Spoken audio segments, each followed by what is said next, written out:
ஒழுங்காய் கேட்டுக்கோ.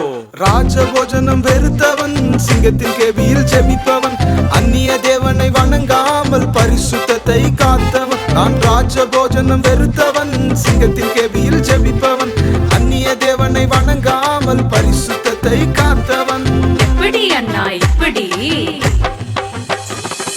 3 வேளை மறவாமல் ஜெபிப்பதா, இடைவிடாமல் தேவனை துதிப்பதா. 3 வேளை மறவாமல் ஜெபிப்பதா, இடைவிடாமல் தேவனை துதிப்பதா.